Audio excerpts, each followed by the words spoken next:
Hey y'all, it's Brandon with Voodoo Forge, and we are going to a buddy of mine's shop in this video. It's a buddy of mine named Keith Herendon, and he is a hell of a blacksmith and fabricator, but I'm not gonna lie, I got a little out of hand. Blacksmiths get together and get excited and kind of get to rambling a little bit, so I was planning on this being one video. It's going to be two videos, so let's get going with the first one, which is the shop tour.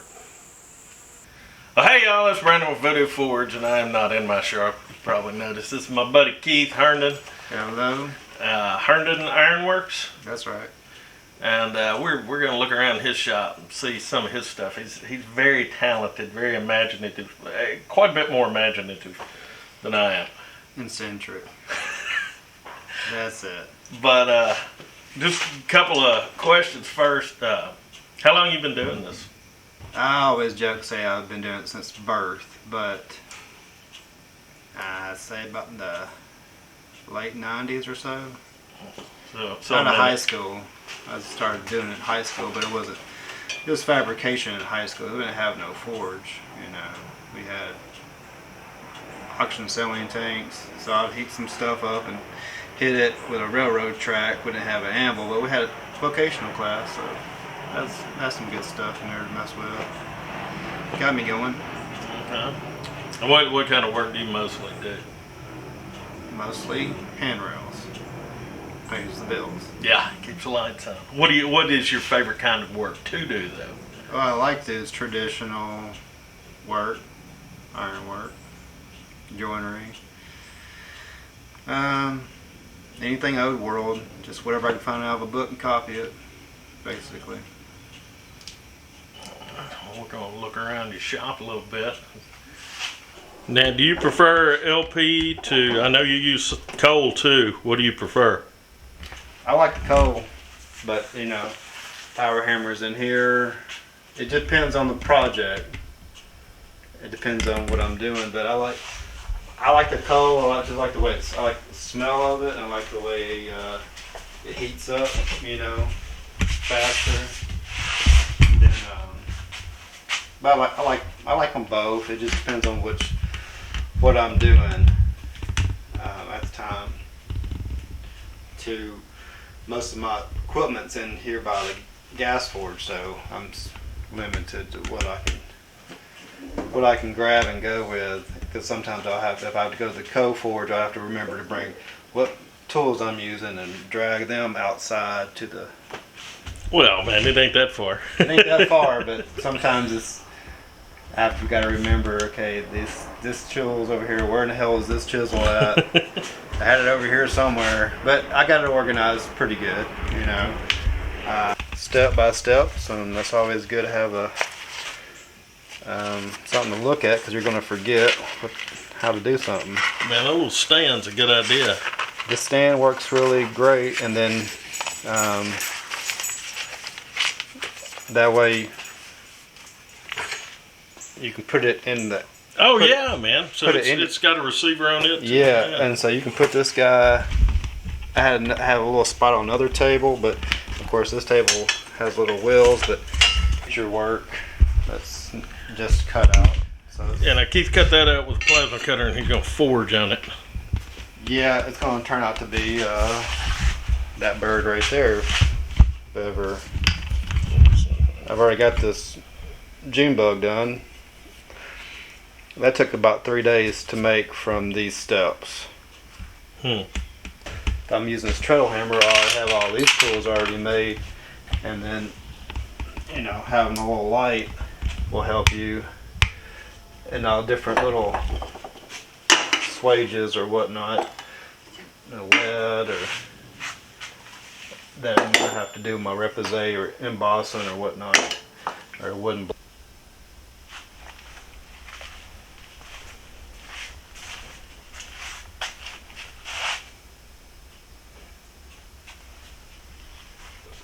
Started off with, I had convenience bend these guys so I can get the hammer in to forge this, and then not have a place where I can hit again. So you have to turn some things got turned just so you can get around the anvil, the horn, hammer.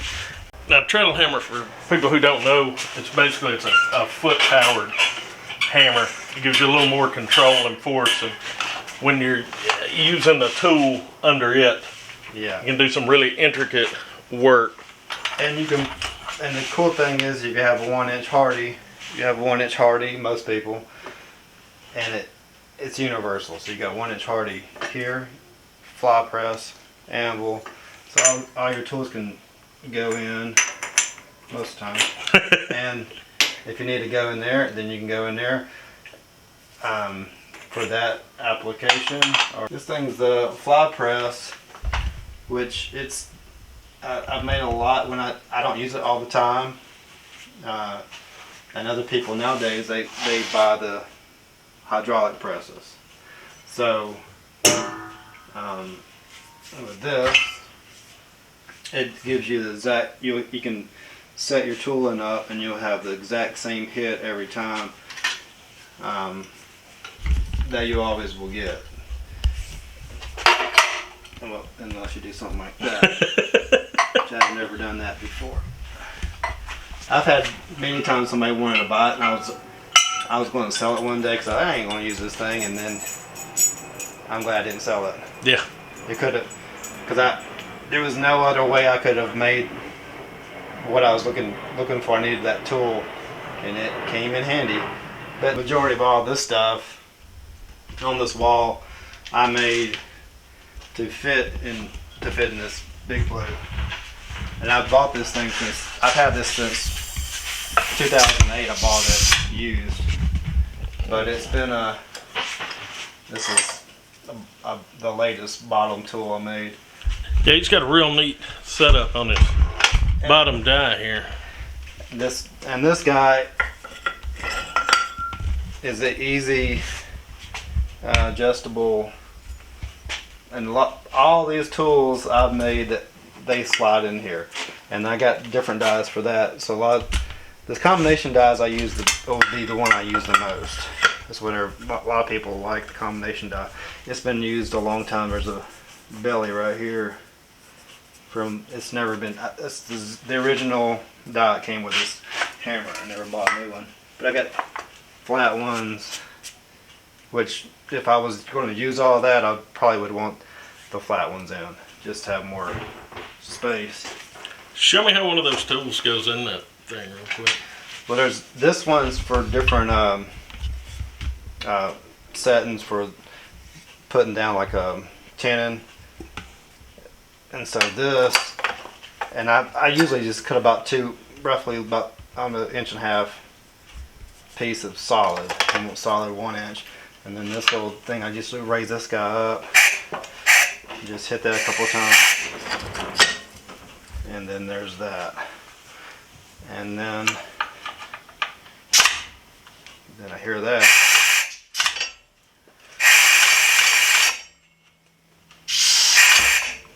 So that's that.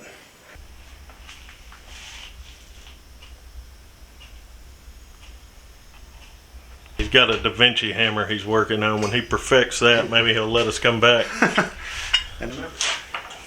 I can't forget, really. Coffee, right? Yeah, there you go.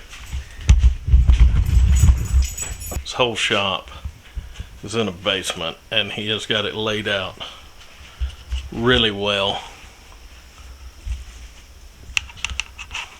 It's a compressor to run his big blue. It's a pneumatic hammer.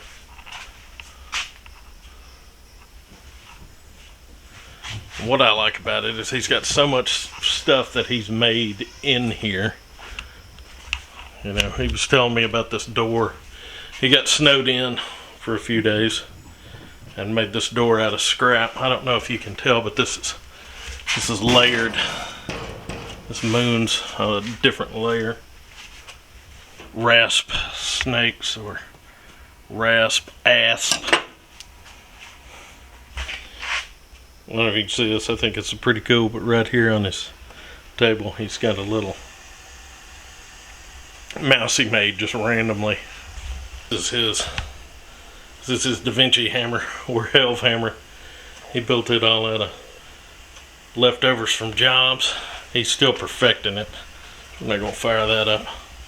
Got a fireplace down here.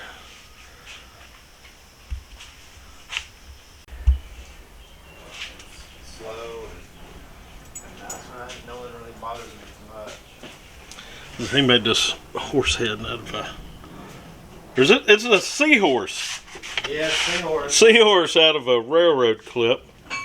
See, so you guys can do something with them other than make damn knives. What is this dog's name again? That's Grasso. So there's one right, this knife right here. he's terribly unfriendly. Outdoor. This is it's clean because I was doing a project a couple of days ago, but I got this hood. His roof is a Mustang head. And it just seemed like it worked, so I decided and it worked pretty good, but still when it rains it's going to get wet. I can forge out here in the rain. So basically I got some coke right here ready to go. I got some green coal over there, and then I got it fairly ready to. I got this fan that it pulls it all out. And usually the smoke goes that way, anyways. This other Treadle Hammer I made, and this one has a receiver hoe here, which is kind of cool, and it's kind of not. So I can put 2 fullers in here and hammer that in. Okay, yeah. And then I have this really cool locking system right here, which is an acorn I made, that I can put the piece in there and I can lock it down. What's that over there? That's where you break your leg at. That's my my little search for animal chin miniature round. Yeah. You know, in its heyday, it was really fun. It's still fun. I just put some fresh paint on it. Made the spine about 2 years ago. Made the spine during COVID. So whenever they said there was people that had me at work or wasn't doing anything, I was busy the whole damn time.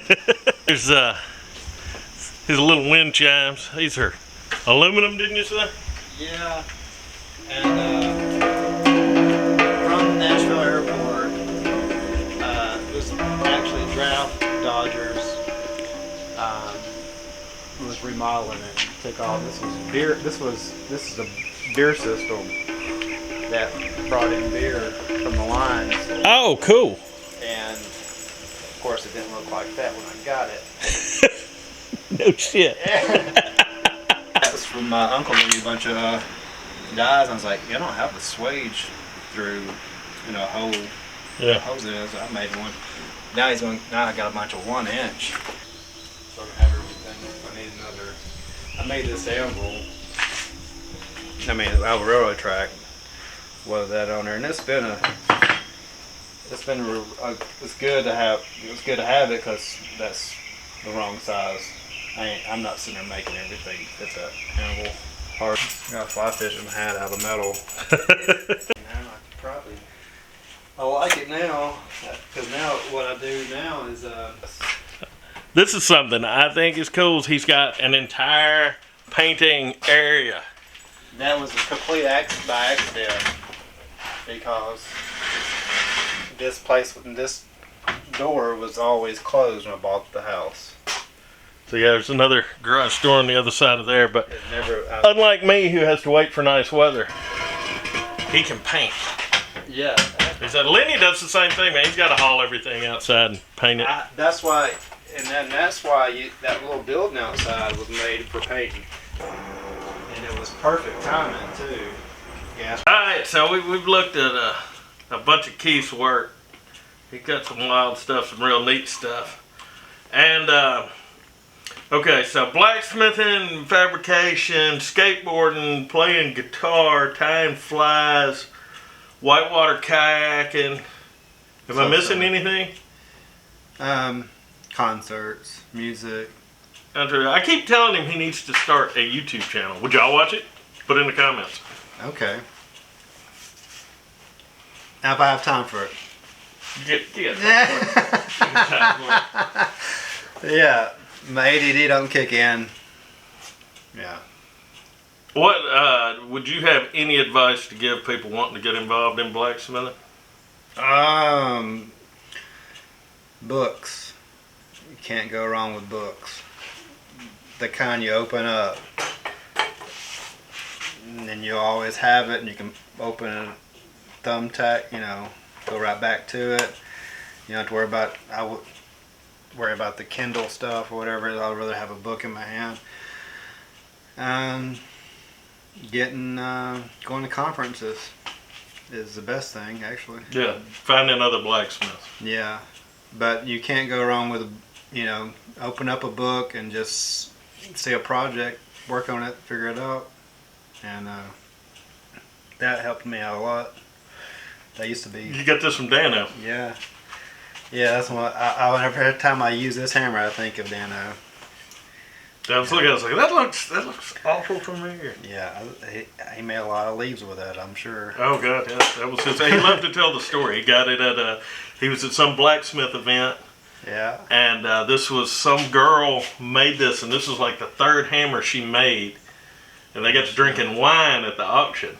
Oh yeah. And he's like, yeah, I paid too much for it, but she was so happy that it brought that much money. I was like, how much you pay for it? And he's like, I'm not going to tell you how much I paid for it. Yeah, yeah. Like, where can people get a hold of you? Facebook or... What on Facebook? They look up Keith Herendon Iron Works or Herendon Iron Works? Yep. And website, keithherendon.com. Herendon. I'll put it down in the description, y'all. Yeah, and right now it's a lot of fabricating, not much forging, but it all changes with the seasons, so. Okay, so that's half of it. In the next video, we're going to go up in Keith's house. He's got a lot of his work, which is really interesting stuff. He does some really intricate stuff and a lot of neat joinery and things like that. So, but it was too much for one video. I learned a lot editing and filming this, so I know for next time. But anyway, I hope y'all got something out of this, and we will see you when I put part 2 out. Y'all behave yourselves.